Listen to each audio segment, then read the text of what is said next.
Bom, vamos falar sobre as reações dos íons fluoreto, cloreto, brometo e iodeto com prata e alguns testes de solubilidade. Para isso, nós vamos trabalhar com uma solução de cloreto de sódio, brometo de potássio, iodeto de potássio, e as reações se desenvolvem em meio levemente ácido. Então, nós vamos adicionar em cada uma das soluções, no tubo de ensaio, uma gota de ácido nítrico.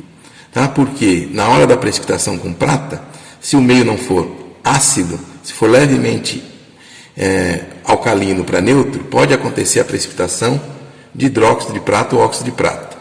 O nosso reagente precipitante será, então, uma solução de nitrato de prata. Então, essa é a solução do agente precipitante nitrato de prata. Nós já deixamos preparado uma estante com tubos de ensaio, contendo fluoreto, cloreto, brometo e iodeto. Um frasco, um tubo de ensaio com água destilada ou deionizada e um outro com água, mas água da torneira, para que a gente observe então as diferenças e faça a comparação com relação à turvação ou precipitação que ocorreu. Também, para isso, nós vamos fazer o seguinte: teste de solubilidade com uma solução de carbonato de amônio que tem uma concentração em NH3 relativamente baixa, solução de hidróxido de amônio diluído, onde a concentração em NH3 é maior, e uma outra de hidróxido de amônio, solução concentrada, aonde a concentração em NH3 é maior ainda. E para os testes de solubilidade, nós já deixamos preparado uma estante com tubos de ensaio identificados para que a gente possa, por exemplo, transferir aqui a GCl, tá certo? Ou então a GBr ou a GI. Então, vamos às reações. Vou tirar esse fundo branco, deixar um fundo preto, que eu acredito que facilita a visualização. Se não, a gente retorna com fundo branco. Bom, então, para isso, o que nós vamos fazer? Eu já adicionei uma gota de ácido nítrico nas soluções, mas o que eu deveria fazer, então, era exatamente isso, adicionar uma gota em cada uma delas. Isso eu já fiz. Vamos adicionar o nitrato de prata. Então, nitrato de prata. Então, vamos lá. No fluoreto, 1, 2, 3, 4, 5, 6 gotas. No cloreto, 1, 2, 3, 4, 5, 6 gotas. No brometo, 1, 2, 3, 4, 5, 6. No iodeto, 1, 2, 3, 4, 5, 6.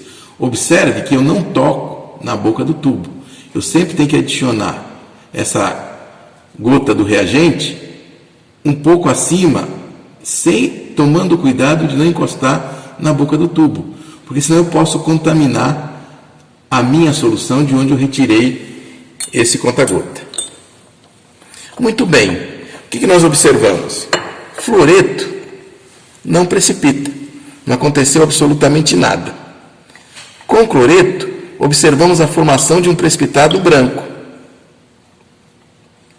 Então, um aspecto de queijo fresco que foi esfarelado em água, por exemplo. No caso do brometo, nós temos um precipitado, um amarelo claro. E no caso do iodeto, um precipitado que é amarelo claro. Então veja que eu já posso fazer uma primeira diferenciação entre eles. Eu tenho os três, adiciono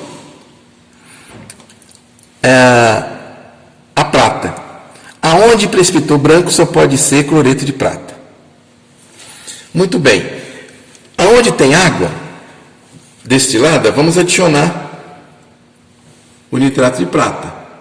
1, 2, 3, 4, 5, 6. E aonde tem a água da torneira, faremos a mesma coisa. 1, 2, 3, 4, 5, 6 gotas. Observe o seguinte, que aonde tem água apareceu uma turvação. Diferentemente, água da torneira, de onde tem a água destilada, tá certo? Ou deionizada. Significa dizer o que para nós? Que a água da torneira tem cloreto, então todas as vezes que eu tiver que preparar uma solução de qualquer espécie, eu preciso trabalhar com água deionizada ou destilada, porque senão eu vou ter uma contaminação de cloreto. Da mesma forma, quando a gente vai fazer a lavagem dos materiais de laboratório, lavamos inicialmente com água da torneira, mas a última lavagem a gente faz com pequenas porções de água destilada ou deionizada, correto? Então agora o que nós vamos fazer? Os testes de solubilidade. Eu vou retirar cloreto, transferir uma pequena quantidade para os tubos de ensaio, pelo menos em outros 3. Então, 1, 2, 3. Vou deixar no local. Da mesma forma, vamos fazer com o brometo. Pequena quantidade do precipitado no tubo de ensaio. Então está aqui o brometo.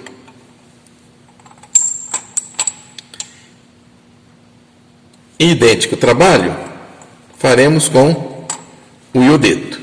Então pegar iodeto, transferir para um tubo de ensaio uma pequena quantidade.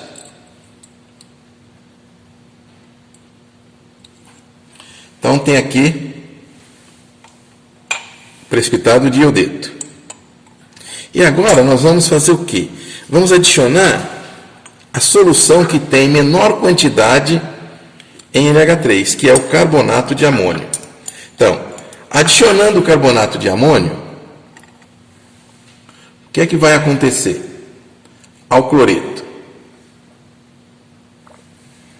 Nós observamos o seguinte, que ele começa a dissolver. Vou exagerar, vou colocar excesso. Colocando excesso, a dissolução ocorre por completo. Ou seja, o precipitado de AgCl, tá, na presença de NH3, dissolve devido à formação do complexo de diamim-prata, que vai estar na forma de cloreto. No caso do brometo, faremos o mesmo teste. Vamos adicionar carbonato de amônio.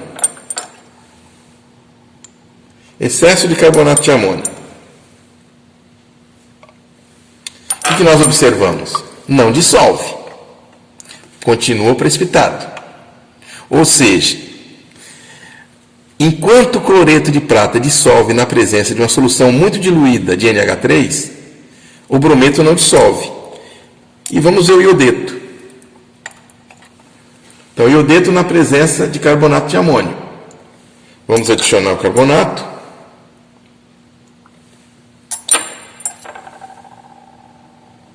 Da mesma forma, iodeto também não dissolve iodeto de prata na presença de carbonato de amônio.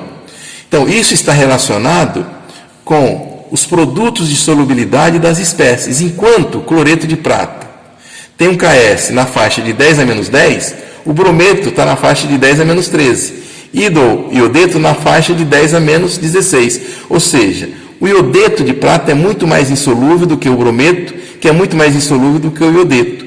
Isso facilita com que haja a dissolução, então, do cloreto, tá certo? Porque o complexo que vai ser formado em todos eles é o mesmo complexo, é o diamim-prata.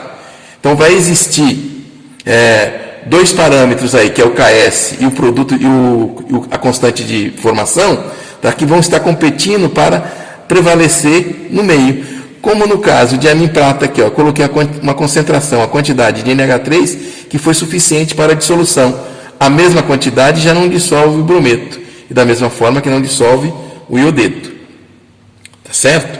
Então vamos fazer o seguinte, vamos trocar agora os tubos e vamos pegar cloreto, brometo e iodeto e vamos fazer o teste com hidróxido de amônio um pouco mais concentrado, mas ainda na faixa do diluído.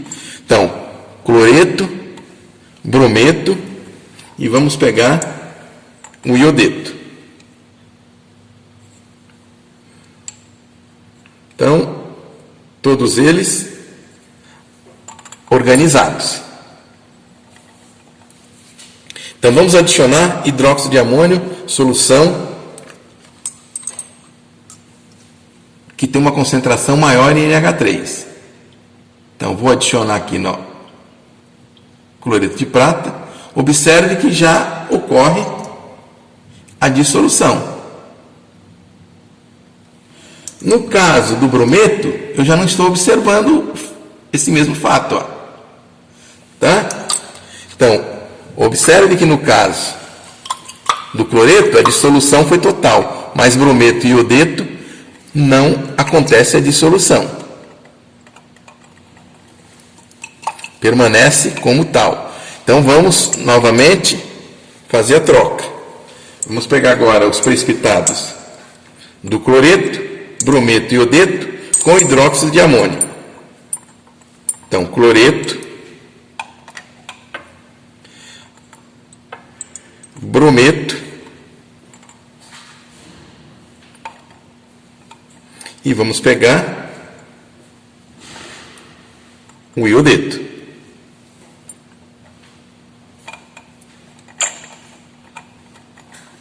E vamos adicionar hidróxido de amônio concentrado.